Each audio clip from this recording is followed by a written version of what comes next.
देखिए, सबसे पहले सभी को जय भीम, जय भारत, जय संविधान। सोचने से नहीं मिलते हैं तमन्नाओं के शहर, कि सोचने से नहीं मिलते हैं तमन्नाओं के शहर। चलना भी पड़ता है साथियों, मंजिल को पाने के लिए चलना भी पड़ता है मंजिल को पाने के लिए। देखिए, जो बीत गया है कल वो आज नहीं होता। सबसे ऊंचा उड़ने वाला पक्षी सिर्फ बाज नहीं होता, और जिस कौम के नौजवान संघर्ष नहीं करते उस कौम के सर पे कभी ताज नहीं होता, उस कौम के सर पे कभी ताज नहीं होता।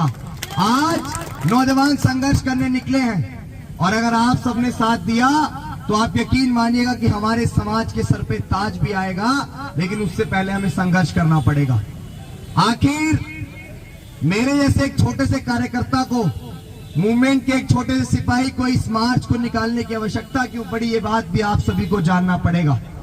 क्यों हम लोग बाबा साहेब अम्बेडकर की जन्मस्थली मध्य प्रदेश के महू से पैदल दिल्ली के जंतर मंतर जा रहे हैं? ये इसलिए नहीं है कि हमारे पास साधन नहीं है, ये इसलिए है कि हम अपने समाज को जोड़ने निकले हैं। हम उन जमीनी कार्यकर्ताओं को जोड़ने निकले हैं जिनमें आज हमारे नेताओं की वजह से मतभेद उत्पन्न हो चुके हैं, जो आज मनुवादी व्यवस्था से नहीं लड़ रहे हैं। वो आज जिसके खिलाफ बाबा साहेब अम्बेडकर जिस व्यवस्था के खिलाफ लड़ते थे, वो आज उनसे नहीं लड़ रहे हैं। वो आज अगर लड़ रहे हैं तो अपने ही विचारधारा के लोगों से लड़ रहे हैं, जो लोग अलग अलग पार्टी और दलों में हैं। और हम लोग जमीन पे इसलिए निकले कि भाई एकजुट हो जाओ। दुश्मन तैयार बैठा है आपकी पूरी मूवमेंट को खाने के लिए। क्या बाबा साहेब अम्बेडकर ने अपने 4-4 बच्चों की कुर्बानी इसलिए दी थी कि आप इस मूवमेंट को बड़ी आसानी से दुश्मन के हाथ में सौंप दो? क्या मान्यवर कांशीराम साहब ने घर, परिवार, धन संपत्ति सब कुछ त्याग दिया? उन्होंने कभी शादी नहीं की इसलिए कि आप लोग उनकी मूवमेंट को बहुत आसानी से त्याग दो, दुश्मन के हाथों में दे दो। हम लोग ये बताने जमीन पे निकले हैं कि आपकी आजादी के मात्र 14 से 15 महीने बचे हैं।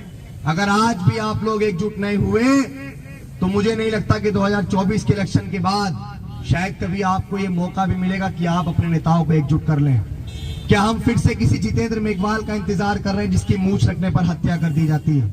क्या हम आज भी छोटे से मासूम इंद्र मेघवाल का इंतजार कर रहे हैं जिसका मटका छूने पर हत्या कर दी जाती है? क्या हम आज भी पुनः किसी एक मनीषा वाल्मीकि का इंतजार कर रहे हैं जिसको रात के 2:30 बजे कूड़े करकट के साथ जला दिया जाता है? क्या हम आज भी इस प्रदेश के अंदर एक आदिवासी समुदाय के व्यक्ति के ऊपर पेशाब कर दिया गया का हम उस घटनाओं को दोबारा इंतजार कर रहे हैं? अगर ये घटनाएं आज भी समाज के साथ हो रही हैं तो विरोधी तो जिम्मेदार हैं, लेकिन इनका सबसे बड़ा जिम्मेदार अगर कोई है तो समाज के नेता भी हैं, जो लोग अलग अलग पार्टी और संगठनों में बटे हुए हैं। मेरा सवाल है आप लोगों से, क्या बिखरा हुआ समाज कभी शासक बन सकता है?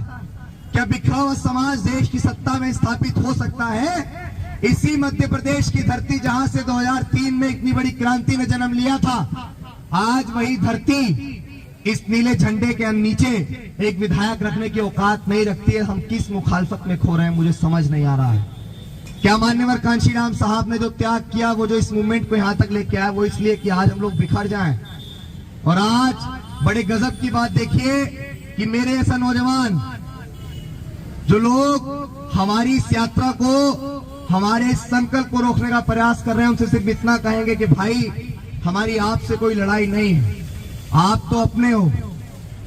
हमारा आंदोलन पवित्र है, और जो आंदोलन पवित्र होता है ना तो उसे गैर रोक सकता है ना उसे अपना रोक सकता है, इस बात को याद रखिएगा। मैं यहाँ एक नज्म के साथ उनको कहना चाहूंगा कि हार जाऊंगा मैं सोचना छोड़ दो, हार जाऊंगा मैं सोचना छोड़ दो, ख्वाब टूटूंगा ये देखना छोड़ दो, इस मिशन के लिए जा भी कुर्बान है, रुक मैं सकता नहीं रोकना छोड़ दो, रुक मैं सकता नहीं रोकना छोड़ दो।